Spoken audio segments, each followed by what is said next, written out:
Olá, tudo bem com você? A graça e a paz do Senhor Jesus. Estamos aqui para mais este devocional e que o Senhor venha nos abençoar grandemente, derramar sobre as nossas vidas a tua porção, a sua vitória e que, em nome de Jesus, nós venhamos receber vida cada dia, cada momento que nos colocamos diante do nosso Deus.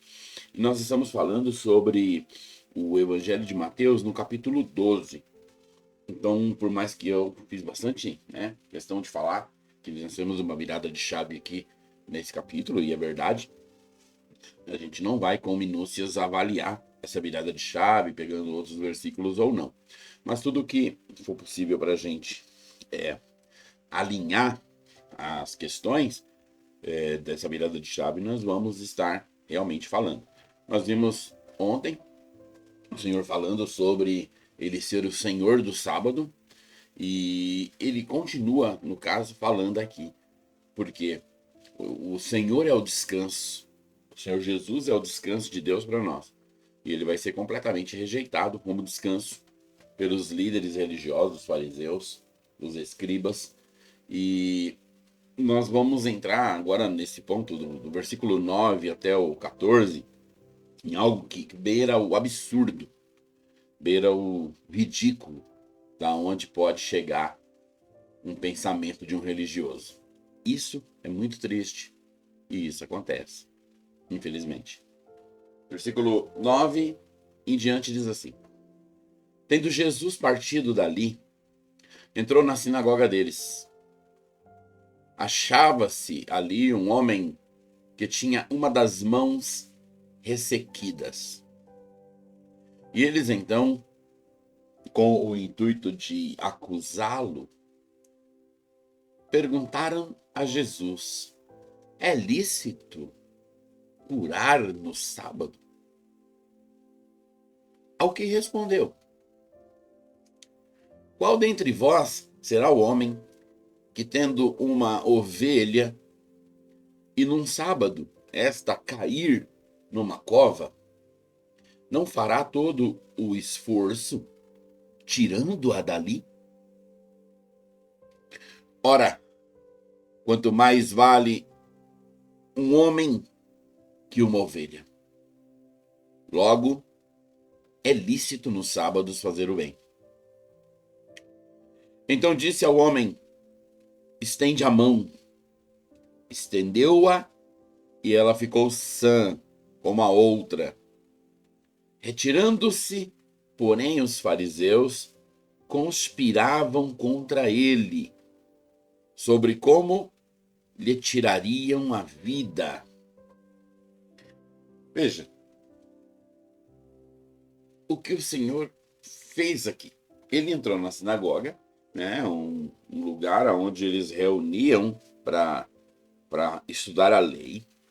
E na sinagoga, eles receberam, então, Jesus e mostraram ali um homem com a mão doente, a mão ressequida, a mão atrofiada, travada, como se ela tivesse fechada assim, ó, e não abrisse. Eu já vi pessoas assim.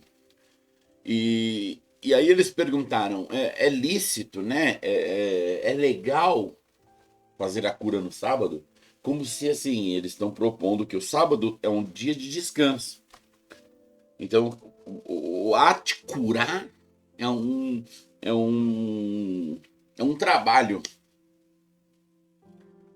E aí Jesus, ele poderia ter respondido sim. Sim, é lícito. Mas aí ele dá um exemplo. Por quê? Por que o Senhor dá esse exemplo? Para expor a hipocrisia daqueles líderes. Eles querem propor que se o dia de curar a mão desse sujeito fosse sábado, ele tivesse que continuar mais um dia doente. Não pode curar. Fique doente até amanhã. Porém, o que acontece com eles não saem perguntando se pode ou não.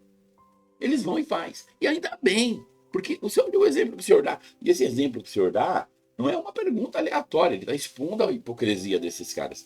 Ele fala: qual dentre vós será o homem que, tendo uma ovelha, num sábado esta cair numa cova?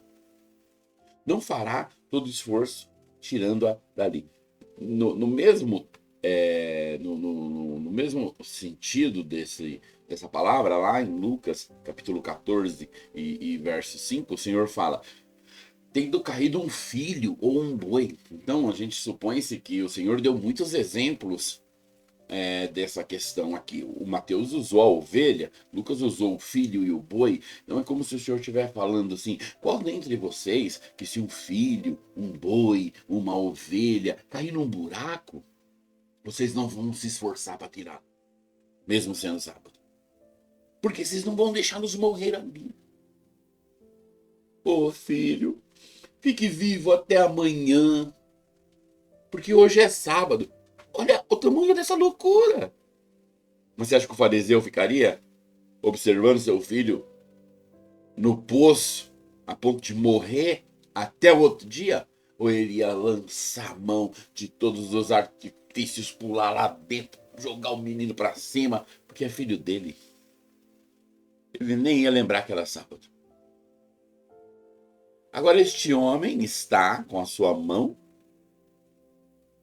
doente. Mas esse homem aqui não é um filho de um fariseu, é um homem. O líder religioso, ele propõe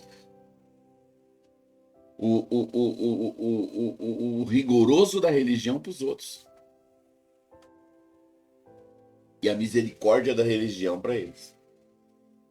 Porque a religião faz isso.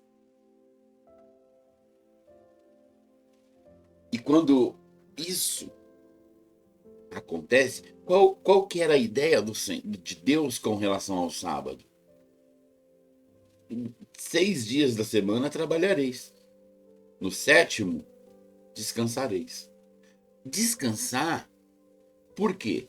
Ninguém vai fazer plantação hoje, ninguém vai arar a terra hoje, ninguém vai trabalhar hoje. Eles não tinham usinas nucleares, eles não tinham caldeiras em empresas, eles não tinham empresas que trabalham 24 horas todos os dias do ano. Eles viviam da agricultura. Alguns que eram ali fazedores de facões, de machados. Alguns que eram ali, talvez tecelões, pudessem mexer com pano, embora em Israel é bem mais difícil isso. Então, você não vai abrir a tecelaria hoje. Fabricadores de tenda, você não vai abrir hoje a sua fábrica de tenda. Ei, você não vai hoje fazer a colheita. A colheita pode esperar amanhã.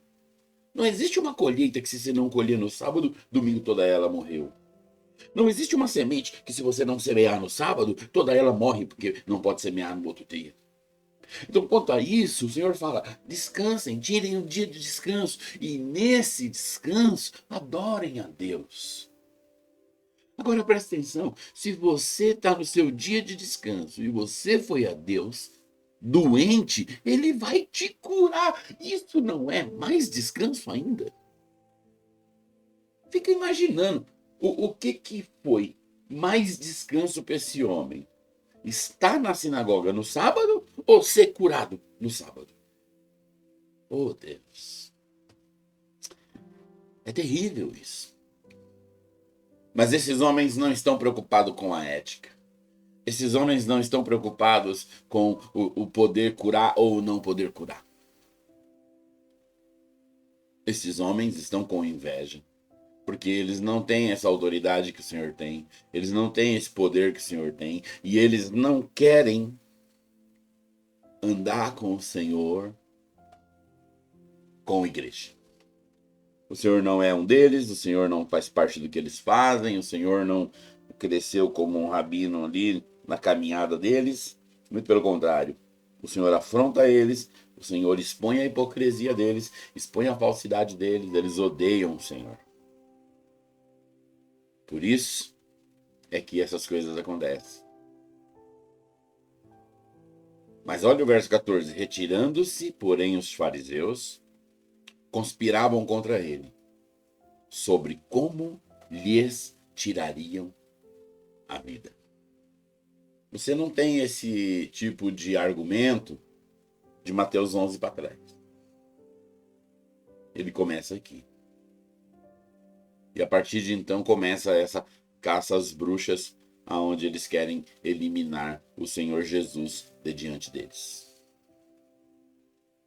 Por isso esse projeto de igreja que vai acontecer em Israel e evangelizar todo o planeta vai ser trocado. Haverá uma substituição. O Senhor vai fazer com que outra questão floresça. Ok? Dito isso, não que você pode falar, mas e a religião? A religião são dogmas. Que diz isto, que diz aquilo outro. E você como cristão, você está numa igreja que tem seu sistema, então podemos chamar isso de religioso. Porém, você tem condições de ter uma vida pessoal com o Senhor Jesus. E é isso que importa.